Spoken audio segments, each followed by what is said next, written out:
SEC matchup at Auburn. They will host Ole Miss. This is your preview. Good to see you as always. Brought to you by Tyson Anytizers. I'm Lauren Shehadi. Dennis Dodd, our college football columnist, on the other line, joining us to shed a little light on the matchup. Dennis, Mississippi has all this preseason hype, couldn't live up to it. Do you think there's still time, and why haven't they been able to do so? I blame us. I blame the media a little bit. Ole Miss was vastly overrated, I thought, from the beginning of the season. Some people had them in the top 10, top 5 in the country. This is a team that had flaws. Number one being they hadn't done it since 1963. I'm talking about winning the SEC. A lot of people thought they could win 10. I don't know if that's going to be the case, but it was just not a complete team. It was good offensively. It wasn't great defensively. I had questions about the special teams, and we've seen that borne out so far. A lot of questions about the special teams for you, but not many questions preseason about Jevin Sneed. Are there any questions now? Do you think he hasn't lived up to what we thought he would be?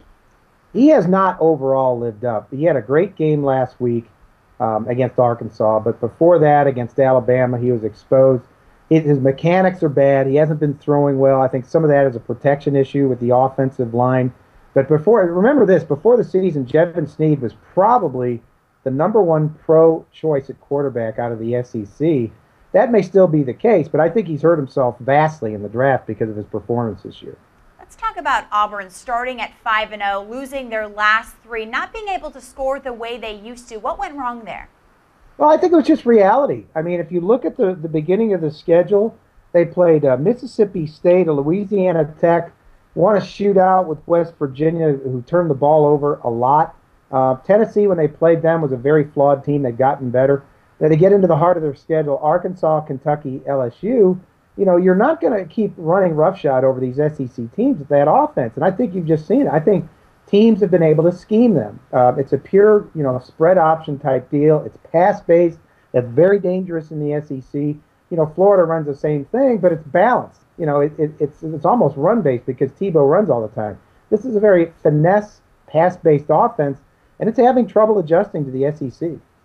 Dennis, success starts at the top. I want to know what your thoughts are on Gene Chizik so far.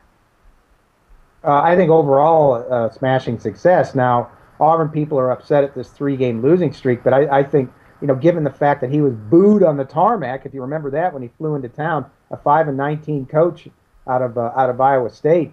I think a 5-3 record at this point, with a chance still a chance that I think at a January 1st bowl game, if they finish well, has to be considered a success. This is really a pivotal game for each team, but especially for Auburn, to see which way they head for the last part of the season. A pivotal game for especially Auburn. So does Auburn straighten it out, or is it Ole Miss that takes the win, Dennis?